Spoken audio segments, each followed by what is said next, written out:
Hi, welcome back to YouTube channel Mahakali ಕೈ ರುಚಿಗೆ ಸ್ವಾಗತ. ನಾನು ಪ್ರೇಮ. ನೋಡಿ, ಇವತ್ತು ಬೀಟ್ರೂಟ್ ದೋಸೆ ಮಾಡ್ತಾ ಇದ್ದೀನಿ. ಇದು ಆರೋಗ್ಯಕ್ಕೂ ತುಂಬಾ ಒಳ್ಳೆಯದು. ದೋಸೆ, ವೈಟ್ ದೋಸೆ ತಿಂದು ತಿಂದು ಬೇಜಾರಾಗಿದ್ರೆ ಈ ತರ ಮಕ್ಕಳಿಗೆ ಕೆಂಪು ದೋಸೆ ತುಂಬಾ ಇಷ್ಟ ಆಗುತ್ತೆ. ಇದು ಆರೋಗ್ಯಕ್ಕೂ ಅಷ್ಟೇ ಒಳ್ಳೆಯದು. ಹೇಗೆ ಮಾಡೋದಂತೇಳಿ ನೋಡೋಣ ಬನ್ನಿ.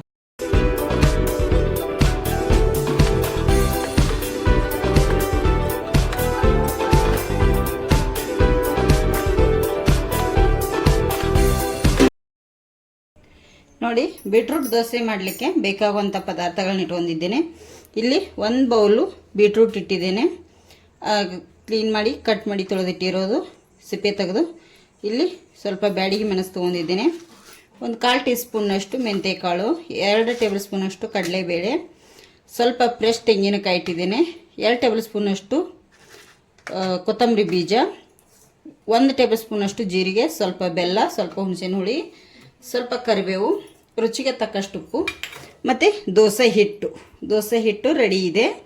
ಇಷ್ಟನ್ನು ನಾನೀಗ ತೊಗೊಂಡಿದ್ದೀನಿ. ಹೇಗೆ ಮಾಡೋದು ಅಂಥೇಳಿ ತೋರಿಸ್ತೇನೆ ಬನ್ನಿ.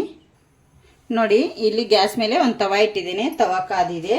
ಅದಕ್ಕೆ ನಾನೀಗ ಕಡಲೆಬೇಳೆ ಹಾಕ್ತೀನಿ ಮತ್ತು ಕೊತ್ತಂಬರಿ ಬೀಜ, ಮೆಂತ್ಯಕಾಳು ಎಲ್ಲ ಸೇರಿ ಫ್ರೈ ಮಾಡ್ತೇನೆ. ಎಣ್ಣೆ ಅದೇನು ಹಾಕಲ್ಲ, ಹಾಗೆ ಫ್ರೈ ಮಾಡ್ತಾಯಿದ್ದೀನಿ. ನಾವು ಇದನ್ನು ಚೆನ್ನಾಗಿ ಫ್ರೈ ಮಾಡ್ಕೋಬೇಕಾಗತ್ತೆ. ಸಾರಿ ಫ್ರೆಂಡ್ಸ್, ನಿಮಗೆ ಎಣ್ಣೆ ಕೂಡ ತೋರಿಸಿಲ್ಲ ನಾನಿಲ್ಲಿ, ಮಿಸ್ ಆಗಿದೆ. ಎಣ್ಣೆ ಯೂಸ್ ಮಾಡಬೇಕಾಗತ್ತೆ, ಎಣ್ಣೆ ಬೇಕಾಗುತ್ತೆ. ಎಣ್ಣೆ ಬೇಡ ಅನ್ನೋರು ನೀವು ಇಲ್ಲಿ ತುಪ್ಪ ಕೂಡ ಯೂಸ್ ಮಾಡ್ಕೋಬೇಕು. ತುಪ್ಪ ತಿನ್ನೋರು ಯೂಸ್ ಮಾಡ್ಕೊಳ್ಳಿ. ಇದು ನಾನೀಗ ಸ್ಲೋ ಉರಿಯಲ್ಲಿ 4 ರಿಂದ 5 ನಿಮಿಷ ಇದನ್ನು ನಾನು ಫ್ರೈ ಮಾಡ್ಕೋತೀನಿ. ನೋಡಿ, ಈಗ ಫ್ರೈ ಆಗಿದೆ. ಇದಕ್ಕೆ ಬ್ಯಾಡಗಿ ಮೆಣಸು ಕೂಡ ಹಾಕಿ ಫ್ರೈ ಮಾಡ್ಕೋತೇನೆ. ಬ್ಯಾಡಗಿ ಮೆಣಸು ಅಷ್ಟೊಂದು ಖಾರ ಇರಲ್ಲ ಮತ್ತು ಕಲರು ಚೆನ್ನಾಗಿ ಬರುತ್ತೆ ಅಂಥೇಳಿ. ನೋಡಿ,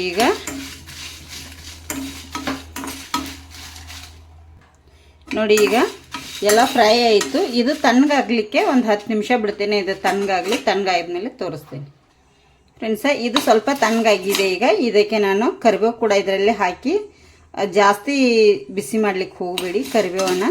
ನೋಡಿ, ಸ್ವಲ್ಪ ಬಿಸಿ ಆದರೆ ಸಾಕು. ಅದರೊಟ್ಟಿಗೆ ಸ್ವಲ್ಪ ಹುಳಿ ಕೂಡ ಹಾಕ್ತಾ ಇದ್ದೀನಿ. ನೋಡಿ, ಇದೆರಡನ್ನು ಈಗ ಗ್ಯಾಸ್ ಆಫ್ ಮಾಡಿದ ಮೇಲೆ ಸೇರಿಸ್ಕೊಳ್ಳಿ. ಈಗ ಬಿಡ್ತೇನೆ ತಣ್ಣಗಾಲಕ್ಕೆ. ನೋಡಿ, ಇದು ತಣ್ಣಗಾಗಿರೋದು ಇದಕ್ಕೆ ಹಾಕೊಂಡ್ಬಿಡ್ತೇನೆ. ಇಲ್ಲೇ ಇದಕ್ಕೆ ನಾನೀಗ ಎಲ್ಲ ಹಾಕಿದ ಮೇಲೆ ಸ್ವಲ್ಪ ಬೆಲ್ಲ ತೊಗೊಂಡಿದ್ನೆಲ್ಲ ಅದು ಹಾಕ್ತೇನೆ ಮತ್ತು ಜೀರಿಗೆ ಹಾಕಿದೆ. ಇದಕ್ಕೆ ಈಗ ಬೀಟ್ರೂಟ್ ಕೂಡ ಹಾಕ್ತೇನೆ. ಬೀಟ್ರೂಟು ನೋಡಿ, ಈಗ ಇದಕ್ಕೆ ಕಾಯಿ ತುರಿ ಕೂಡ ಹಾಕ್ತಾ ಇದ್ದೀನಿ ನಾನು. ಎಲ್ಲವನ್ನು ಇದಕ್ಕೆ ಹಾಕಿ ಈಗ ಸ್ವಲ್ಪ ನೀರು ಹಾಕಿ ರುಬ್ತೇನೆ ಇದನ್ನು ನಾನು. ನೋಡಿ, ಇಲ್ಲಿ ರುಬ್ಬಿರೋಂಥ ಮಿಶ್ರಣ ಇದಕ್ಕೆ ಸೇರಿಸ್ಕೊತಾ ಇದ್ದೀನಿ. ಎಲ್ಲ ಇದಕ್ಕೆ ಸೇರಿಸ್ತಾ ಇದ್ದೀನಿ. ಇನ್ನೊಂದು ಸ್ವಲ್ಪ ಇದೆ, ರುಬ್ಬಿದ ಮೇಲೆ ತೋರಿಸ್ತೀನಿ. ನೋಡಿ, ಎಲ್ಲ ರುಬ್ಬಿದ ಮೇಲೆ ಇದನ್ನು ನಾವು ಈ ಥರ ಮಿಕ್ಸ್ ಮಾಡ್ಕೋಬೇಕು ದೋಸೆ ಹಿಟ್ಟಿನೊಟ್ಟಿಗೆ. ನೀವು ಇದು ದಿಢೀರ್ನೆ ಮಾಡಲಿಕ್ಕೆ ಒಳ್ಳೆಯದಾಗುತ್ತೆ. ನೀವು ಬೇಡ ಅಂದರೆ ಅಕ್ಕಿದೆಲ್ಲ ಒಟ್ಟಿಗೆ ನೆನೆಸಿಟ್ಟು ರುಬ್ಕೊಂಡು ಹಾಕೋಬೋದು. ಇದು ಹಿಟ್ಟೀಗ ಗಟ್ಟಿ ಇದೆಯಲ್ಲ, ನೋಡಿ, ನಾನು ಮಿಕ್ಸಿಯಲ್ಲಿ ರುಬ್ಬಿರುವಂಥ ನೀರನ್ನು ಕೂಡ ಇದಕ್ಕೆ ಸೇರಿಸ್ಕೊಂಡ್ಬಿಡ್ತೇನೆ. ನೋಡಿ, ಮಿಕ್ಸಿ ನೀರು ಕೂಡ ಹಾಕಿ ಎಷ್ಟು ಬೇಕು ನಿಮಗೆ ಅಷ್ಟು ನಾವು ಇಲ್ಲಿ ನಮ್ಮ ದೋಸೆ ಹಿಟ್ಟಿನ ಹದ ಮಾಡ್ಕೋಬೋದು. ನೋಡಿ, ಈ ಥರ. ಇದಕ್ಕೀಗ ರುಚಿಗೆ ತಕ್ಕಷ್ಟು ಉಪ್ಪನ್ನು ನಾನು ಸೇರಿಸ್ತೇನೆ. ದೋಸೆ ಹಿಟ್ಟಿಗೆ ಆಲ್ರೆಡಿ ಉಪ್ಪು ಹಾಕಿರ್ತೀವಿ, ನೋಡ್ಕೊಂಡು ಉಪ್ಪು ಹಾಕ್ಕೊಳ್ಳಿ. ನಾನು ಮೇಲ್ಗಡೆ ಹಾಕಿರೋ ಪದಾರ್ಥಕ್ಕೆ ಮಾತ್ರ ಉಪ್ಪು ಹಾಕಿದ್ದೀನಿ ಇಲ್ಲಿ. ಈಗ ದೋಸೆ ಹಾಕಿ ತೋರಿಸ್ತೇನೆ. ನೋಡಿ, ದೋಸೆ ಹಿಟ್ಟು ರೆಡಿ ಇದೆ.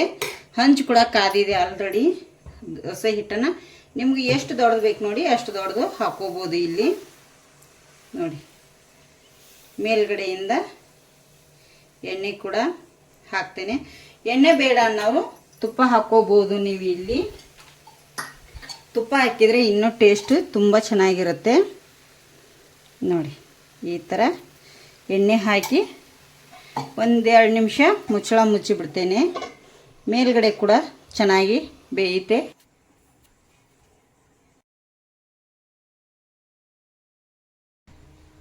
ನೋಡಿ, ದೋಸೆ ಬೀಟ್ರೂಟ್ ದೋಸೆ ನೋಡಿ ಎಷ್ಟು ಚೆನ್ನಾಗಿ ಬಂದಿದೆ. ಟರ್ನ್ ಮಾಡಿ ಹಾಕ್ತೇನೆ. ನೋಡಿ, ಗರಿ ಗರಿಯಾಗಿ ದೋಸೆ ಸೂಪರಾಗಿ ಬಂದಿದೆ. ನೀವು ಒಂದ್ಸತಿ ಮನೆಯಲ್ಲಿ ಟ್ರೈ ಮಾಡಿ ಹೇಗೆ ಬಂದಿದೆ ಅಂಥೇಳಿ ಕಮೆಂಟ್ ಕೂಡ ಮಾಡಿ ಹೇಳಿ. ಹೊಸಬ್ರು ನಮ್ಮ ಚಾನಲ್ ನೋಡ್ತಾ ಇದ್ದರೆ ಸಬ್ಸ್ಕ್ರೈಬ್ ಮಾಡ್ಕೊಂಡು ನೋಡಿ.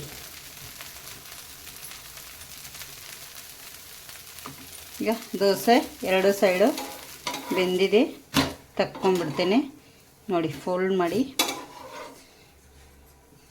ದೋಸೆ ನೋಡಿ ತುಂಬ ಚೆನ್ನಾಗಿ ಬಂದಿದೆ. ನೀವೊಂದು ಸತಿ ಮನೇಲಿ ಟ್ರೈ ಮಾಡಿ ನೋಡಿ. ಬೀಟ್ರೂಟ್ ದೋಸೆ ಎಷ್ಟು ಚೆನ್ನಾಗಿ ಗರಿ ಗರಿಯಾಗಿ ಬಂದಿದೆ ಅಲ್ಲ.